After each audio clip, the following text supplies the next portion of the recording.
نحمده ونصلي على رسوله الكريم رب اشرح لي صدري ويسر لي امري واحلل عقدة من لساني يفقهوا قولي اما بعد اعوذ بالله من الشيطان الرجيم بسم الله الرحمن الرحيم اللهم صل على سيدنا سندنا حبيبنا طبيبنا شفيعنا محمد الامين صلى الله عليه وسلم قال تبارك وتعالى ولا تزكوا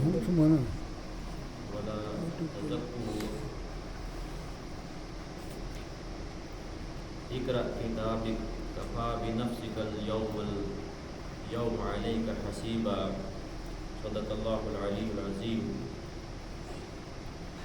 اللہ عز و جل نے ہمیں یہاں اس مقصد سے بھیجا ہے، اس مقصد کے لیے ہم کیا کچھ کرتے ہیں وہ ہم بخوبی جانتے ہیں۔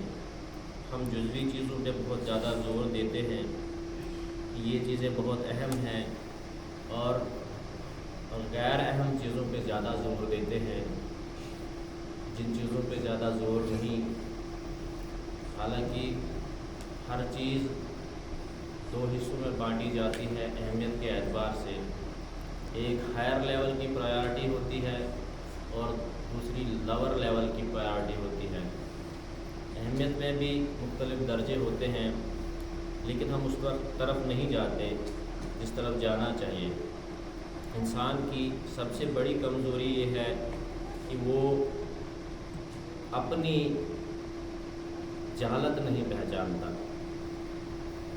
الا انہم هم المفسدون ولکن لا یشعرون، کہ آگاہ ہو جاؤ کہ حقیقت میں یہی لوگ مفسد ہیں مگر انہیں شعور نہیں۔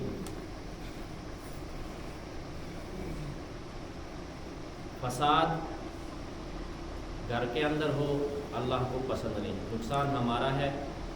فساد بازار میں ہو اللہ کو پسند نہیں، فساد کسی معاشرے میں ہو اللہ کو پسند نہیں۔ اور جو اپنے منہ سے الفاظ نکال رہا ہے اسے بھی یہ خبر ہونا لازمی ہے، کہیں میرے الفاظ سے میں جو لفظ زبان سے ادا کر رہا ہوں کہیں انہی الفاظ اسی لفظ کے اندر کوئی ایسی چیز تو نہیں ہے جس کے بارے میں کہا کہ آپ کو شعور بھی نہیں کہ فساد پھیل رہا ہے۔ جو لوگ سب فساد پھیلا رہے ہیں انہیں یہ شعور بھی نہیں کہ انہی سے فساد پھیلایا جا رہا ہے۔ آج ہم دیکھتے ہیں کہ دنیا دار تو دور کی بات، جو لوگ اپنے آپ دعویٰ کرتے ہیں کہ ہم دین کو پھیلا رہے ہیں، لیکن دین کے پھیلانے کا جو انداز ہے وہ مناظرانہ ہے، وہ جابرانہ ہے، اور اللہ کو جبر پسند نہیں۔ اور جبر انسانی فطرت کے خلاف بھی ہے، یہ اینٹی ہیومن نیچر ہے کہ انسان فورس کو پسند نہیں کرتا۔ آپ اگر ایک چھوٹے بچے کو بھی کہیں گے کہ اگر وہ صف میں کھڑا ہوا ہے آگے اور اس کو کھینچ کے پیچھے لے جائیں گے، دوبارہ اس کے لیے بھی مسجد میں آنا مشکل ہوگا، کیونکہ اس کی انا جو ہے وہ ہارٹ ہو جائے گی، اس کی جو خودی ہے اس پہ ضرب لگ جائے گی۔ بعض چیزیں ایسی ہوتی ہیں جیسے حضرت علی رضی اللہ عنہ نے فرمایا کہ جس کو آپ نے سب کے سامنے نصیحت بھی کی اس کو آپ نے اور بگاڑ دیا، اور جس کو اپنی تنہائی میں آپ نے نصیحت کی اس کو آپ نے اور سنوار دیا۔ موقع ہر چیز کے ہوتے ہیں، ہر گفتگو کا موقع ہوتا ہے، کس موقع پہ کون سی گفتگو کرنی ہے یہ بھی علم کہلاتی ہے۔ علم صرف اس کا نام نہیں کہ جو میرے سامنے کتاب پڑھ رہا ہوں اور میں آپ کو سنا رہا ہوں، اس کے بھی اپنے درجے ہیں۔ تعلیم سے علم کیسے بنتا ہے، ایجوکیشن سے نالج کی طرف آدمی کیسے بنتا ہے، اس کے درمیان ایک چھوٹا سا لفظ جس کو ہم سمجھتے ہیں، لیکن یہ اس پل ہے اس پار سے اس پار جانے کے لیے۔ خالی تعلیم کافی نہیں ہوتی، اس کے لیے علم کا ہونا بہت لازم ہے۔ اور اس کے درمیان جو یہ پل ہے ایجوکیشن سے، تعلیم سے جو علم تک لے جاتا ہے وہ احساس ہے۔ اگر احساس نہیں تو پھر یہ خالی ایجوکیشن ہے، نالج نہیں بن سکتا۔ علم کی تشکیل ذہن کے اندر نہیں ہو سکتی۔ تشکیل علم جب جو بھی چیز ہے جو موجود ہے اس کی معلومات وہ اپنی معلوم کی شکل میں موجود جو ہے وہ معلوم کی شکل میں ذہن میں اپنی تشکیل پائے تو تب جا کے وہ علم بنے گا. لیکن عقل اپنے اندازے سے چلاتی ہے انسان کو. لیکن جو کوشش کرتا ہے، جیسے علامہ اقبال علیہ الرحمہ فرماتے ہیں، صبح ازل یہ جبریل نے مجھ سے کہا جو عقل کا غلام ہو وہ دل نہ کر قبول. کیونکہ دل جو ہے یہ نیچے ہوتا ہے، لیکن اسی دل کے خون سے دماغ بھی چلتا ہے. کہ تبھی جا کے آدمی جب سجدے میں جاتا ہے تو انسان کا ذہن ٹھنڈا ہو جاتا ہے. کیونکہ باقی جسم کے حصوں میں خون بڑی آسانی سے جاتا ہے، لیکن سر کے اندر بڑی مشکل ہوتی ہے، کیونکہ اوپر جانا ہے. اس کے لیے اس کو پمپ کرنے کی ضرورت نہیں ہے، بلکہ سجدے میں جانا ہے. وہ سجدہ ہم نے چھوڑ دی، وہ اللہ کے ہاں حضوری ہم نے چھوڑ دی. جو چھوٹی چیزیں ہیں ان پہ زیادہ زور دینا شروع کر دیا. اہم چیز کیا ہے یہ ہمیں خود قرآن بتائے گا، اور سب سے اہم خود قرآن ہی ہے، اور جس کو ہم نے بالائے طاق کہیں رکھ دیا ہے. اور سب سے بڑی مصیبت کی بات یہ ہے کہ تراجم میں بھی پھیر بدل ہے. ہر کوئی جو بات کرتا ہے وہ اپنے جو مکتب فکر ہے، فکر کہنا تو اس دور میں بڑا الٹا سا لفظ لگتا ہے.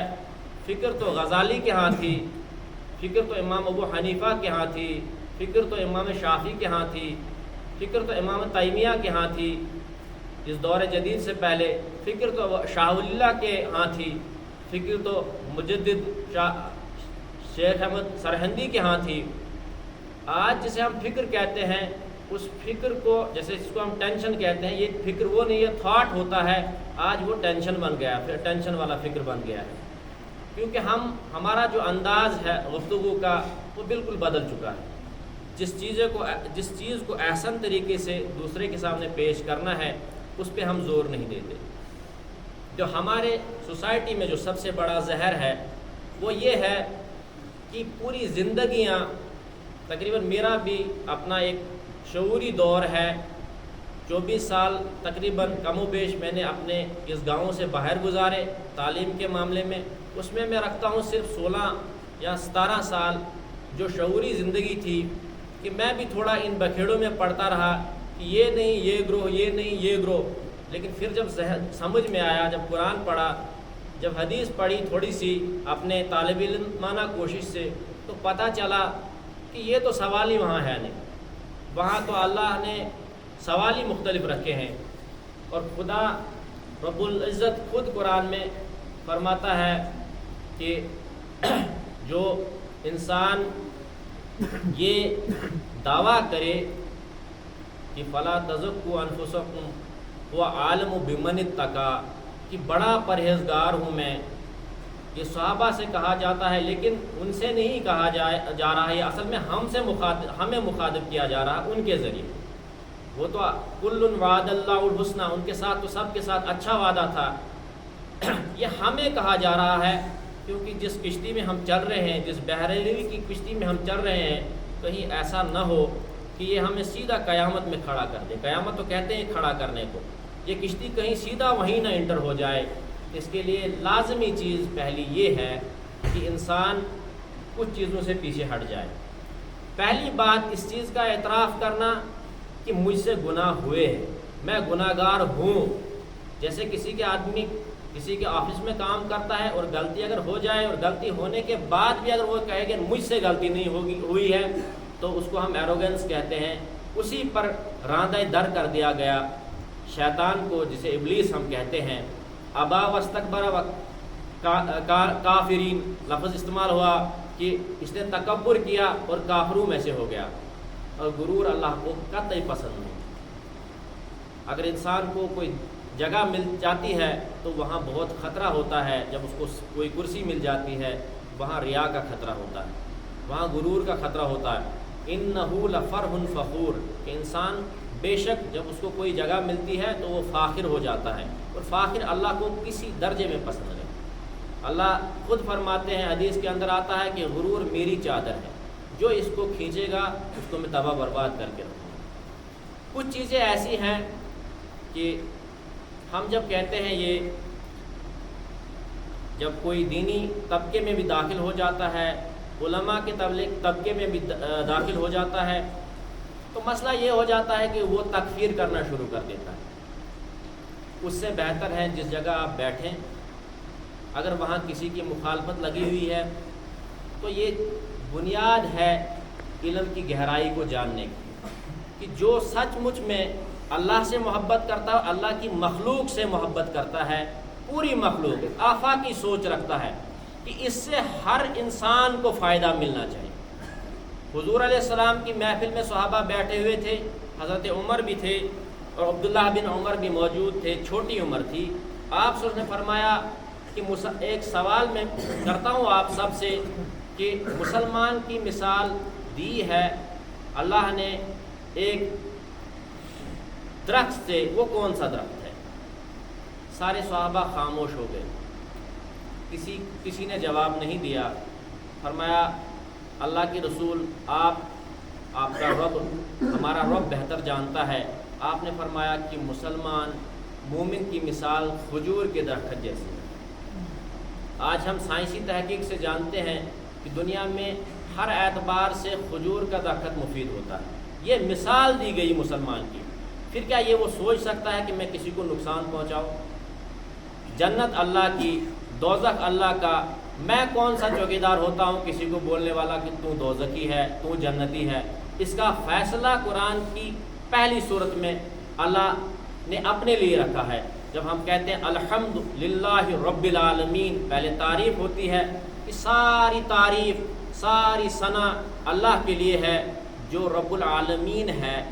اور شاہ عبد القادر علیہ الرحمہ نے جو ترجمہ کیا ہے وہ مقصود وہی ترجمہ، حالانکہ زبان کا اصل ترجمہ، زبان کی اصل روح ترجمے سے ظاہر نہیں ہوتی، لیکن اللہ کو جو مطلوب تھا کیونکہ دوسری زبان میں پہنچانا تھا، وہ سب سے بہترین ترجمہ، آپ سب ترجمے اٹھا کے دیکھیں، میں نہیں کہتا ہوں باقی غلط ہے، لیکن سب سے بہترین ترجمہ شاہ عبد القادر رحم اللہ کا ہے، محدث دہلوی، کیونکہ اس خاندان کی بڑے احسانات ہیں اس برصغیر پر، جو خود بڑے شاہ صاحب ہیں شاہ اللہ دہلوی، وہ پہلی شخصیت ہے جنہوں نے عربی سے فارسی میں ترجمہ کیا قرآن کا، پھر انہی کے فرزندوں نے شاہ رؤوف اور مجھے ایسے سے یاد نہیں آ رہا ہے، شاہ عبدالعزیز اور شاہ عبد القادر جنہوں نے پہلا اردو کا ترجمہ کیا، اور وہ اس آیت کا ترجمہ کرتے ہیں الحمد للہ رب العالمین، تمام تعریف جو ہے اللہ کے لیے ہے، صاحب سارے جہان کا۔ اب یہاں ٹائم نہیں ہے، صاحب انہوں نے کیوں استعمال کیا اور دوسروں نے مالک کیا ہے، یہ اس میں بہت گہری باتیں ہیں، کیونکہ اس لفظ جو ہوتا ہے ہم صرف لفظ تک رہ گئے ہیں، ہم لفظ کے معنی کو بھی اچھے سے نہیں سمجھنے کی کوشش کرتے ہیں، مطلب ہمیں شوق ہی نہیں ہے وہ کہ ہم مسجد کے اندر بیٹھے ہیں، چلو میں تو ایک طالب علم ہوں، لیکن جہاں کہیں بھی علماء آتے ہیں ان سے جو بات ان کے منہ سے جو نکلتی ہے اس پہ ہم غور کریں۔ غور تو دور کی بات، لفظ جو ہوتا ہے یہ ایک ظرف ہوتا ہے، ظرفیت جسے کہتے ہیں، انگریزی کے اندر جس کو کنٹینر کہتے ہیں، یہ کیا کنٹین کرتا ہے یہ لفظ، اس تک بھی ہم اچھی طرح رسائی حاصل نہیں کر رہے ہیں۔ پھر اس کا اپنا ایک جوہری معنی ہوتا ہے، پھر اس کا ایک وجودی معنی ہوتا ہے، پھر اس کا ایک لغوی معنی ہوتا ہے، پھر اس کا ایک اصطلاحی معنی ہوتا ہے۔ ان سب معنی کی طرف انسان کے اندر شوق ہونا چاہیے، وہ ہمارے علاقے میں نے شوق وہ دیکھا نہیں۔ ہم جوانوں کو ان چیزوں کی طرف لگاتے ہیں جس چیز کی کوئی ضرورت ہی نہیں ہے۔ میں نہیں اس سے انکار کرتا، لیکن بحث گھنٹوں اس پہ ہوگی، بحث اس پہ نہیں ہوگی کہ قرآن کا اصل مقصد کیا ہے، اللہ کا کلام ہے، محبوب کا کلام، محبوب کے مطابق آدمی پڑھنا چاہیے، اس پہ غور و فکر، افلا یتدبرون، کیا تم لوگ غور و فکر نہیں کرتے، اس میں غوطہ زنی نہیں کرتے؟ ہم تو لفظ سے بھی واقف نہیں ہوتے، غور و فکر تو دور کی بات، اور ہر گروہ کے پاس قرآن کی ہی آیت ہے جسے وہ اپنی جو ایگو سیٹسفیکشن، اپنی انا کو پوری کرنے کے لیے دوسرے پہ تھوپتا ہے۔ سب سے بڑا المیہ ہمارے خاص کر اس دور، اس پیریڈ کا ہے، یہ پیریڈ کا نہیں، اس میں ہم گزر رہے ہیں، کیونکہ قرآن میں قسم کھائی ہے زمانے کی، والعصر ان الانسان لفی خسر، آدمی خسارے میں ہے کیونکہ وہ وقت کی قدر نہیں کرتا۔ گھنٹوں بحثیں ہو رہی ہیں کہ دستار اس قسم کا لگانا چاہیے یا اس قسم کا لگانا چاہیے، سلوار قمیض اس قسم کی لگانی چاہیے یا اس قسم کی لگانی چاہیے۔ قرآن کا جو مغز قرآن ہے اس پہ کوئی زور، میں نہیں کہتا یہ چیزیں ضروری نہیں ہیں، لیکن یہ سیکنڈ پرائیورٹی ہے۔ فرسٹ پرائیورٹی جو پہلی اہم ضرورت ہے وہ قرآن میں جو چیزیں ہیں، کبھی ہم نے ان پہ غور کیا ہے؟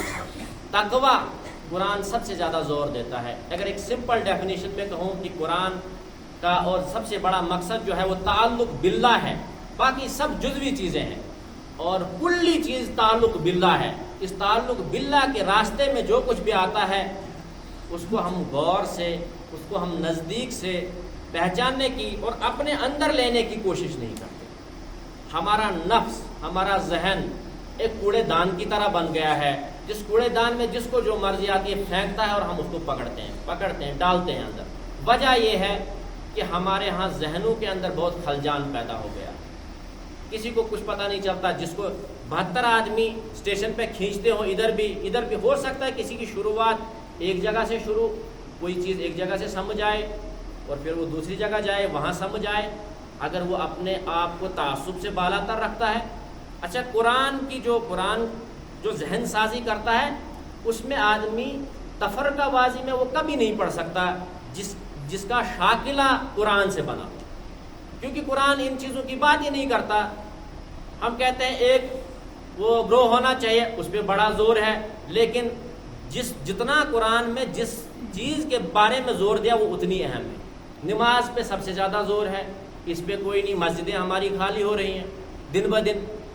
صبر پہ سب سے زیادہ زور ہے، اور ہم کہتے ہیں جب کوئی کہتا ہے کسی سے کہ صبر، وہ کہتا ہے یہ تو مجھے پتہ ہی ہے، مجھے تو کچھ دے دو کچھ پڑھنے کے لیے، حالانکہ وہ میں کہتا نہیں، وہ غلط ہے۔ ذکر تو اللہ کو سب سے زیادہ پسند ہے۔ قبرستان میں ہم دیکھتے ہیں ہمارے بزرگ دنیا سے چلے گئے، بہت قبرستان میں ہم دیکھتے ہیں باتیں کرنا ہمیں بڑی پسند ہے۔ لیسر ایول اور ہائر ایول ہوتا ہے، اگر ہم ایول بھی اس کو مان لیں، حالانکہ اللہ کا ذکر کرنا کوئی ایول نہیں، کوئی برائی نہیں۔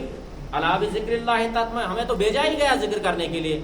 لیکن اگر یہ فہم کی بات ہے، یہ فطری بات ہے، اس میں شریعت کی کوئی ضرورت نہیں ہے کوئی حدیث یا قرآن کی آیت ڈھونڈنا۔ حالانکہ بنیادی اسی پر ہے کہ ذکر اللہ وہ آدمی گھر سے چلتے ہوئے کرے، وہ قبرستان میں کرے، وہ بازار میں کرے، تبھی ہمارے ہاں پہلے بزرگوں میں یہ جو عام چیز تھی، ایک بہت بڑے مفتی صاحب بھی پچھلی بار کہہ رہے تھے کہ جنات کا بڑا اثر ہے ہر گھر میں۔ پہلے گھر میں جو بھی دیکھو ذکر کرتا رہتا تھا، جس گھر میں اللہ کا ذکر ہو، یہاں بڑے آدمی کی بات جس گھر میں کوئی مانتا نہیں ہو، ایسے گوڑی مانند ہر کیسے تو جو آیا تھا کوئی کشمیر میں افغان دور میں آیا تھا کوئی گورنر چراغ بیگ، اس نے کسی مردے کی ناک کاٹی تھی، اس سے اتنا وہ کہاوت عام ہو گئی۔ جب ہم گھر میں دیکھتے تھے تو یہ بری بات ہے، لیکن میں سمجھانے کے لیے بتانے کے لیے کہہ رہا ہوں کہ چراغ بیگ میں ہوئی، وہ ڈر جاتا تھا۔ لیکن جب گھر میں اللہ کا ذکر ہو جو مالک ہے اس کائنات کا، کیا اس سے جنات ہماری پریشانیاں نہیں بھاگیں گی؟ ہم دیکھتے ہیں قبرستانوں میں بھی لوگ ذکر اللہ کرنے کے بجائے، اگر ذکر اللہ نہیں کر تو خاموش تو رہو، یہ تو آپ کا بھائی، میرا بزرگ، میرا اپنا، آپ کا اپنا دنیا سے گیا، اس کا تو دیکھو یہ بھی تمہاری طرح بہت طاقتور تھا، بہت زور زور سے باتیں کرتا تھا۔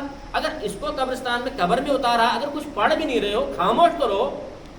سیاست کی باتیں ہو رہی ہیں، ریاست کی باتیں ہو رہی ہیں، گھر کی باتیں ہو رہی ہیں، دکان کی باتیں ہو رہی ہیں، کہیں کسی پیڑ کے نیچے جا کے، وہ کس کا؟ وہ شریعت ہو گئی، اور جو اللہ کا ذکر وہ بدعت ہو گئی۔ یہ تو فطری بات ہے، اس میں کوئی ضرورت ہی نہیں ہے ڈھونڈنے کی کوئی حدیث، حالانکہ موجود ہے۔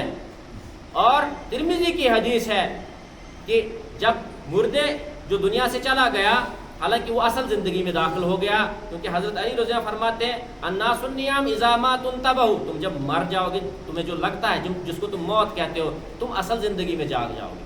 اب تو وہ اصل زندگی میں داخل ہو گیا، تم اس کے لیے دعائے مغفرت کرو۔ اور یہ کہا کہ دعائے تلقین، ایسا نہیں ہوتا۔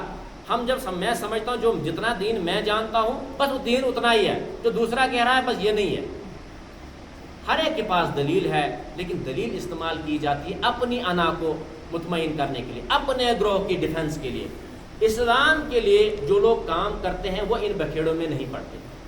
انہیں کہا گیا ان کے بارے میں قرآن میں کہ وہ عباد الرحمان ہے، اللہ کے خاص بندے ہیں. وعباد الرحمن الذین یمشون علی الارض، اللہ کے خاص بندوں کی دو خصلتیں ہوتی ہیں، خاص دو کوالٹیز ہوتے ہیں. ایک تو زمین پہ عاجزی کے ساتھ چلتے ہیں. وَإِذَا خَاطَبَهُمُ الْجَاهِلُونَ قَالُوا سَلَامًا، وہ اپنے کام سے کام رکھتے ہیں. جاہل ان سے بحث کر دے، اسے کہتے ہیں سلام، تو بڑا بہادر، مجھے نہیں فرصت، میں اپنا کام کروں. اور تاریخ کے اندر جنہوں نے بڑے مقام پائے اور بہت کام کیا ہے دین کے لیے، وہ کسی خاص گروہ کے ساتھ نہیں. یہ میرا دعویٰ ہے. کیا ہے کسی نے، لیکن غزالی کا کوئی خاص گروہ نہیں تھا، امام تیمیہ کا کوئی خاص، امام ابو حنیفہ نے کوئی خاص گروہ نہیں بنایا.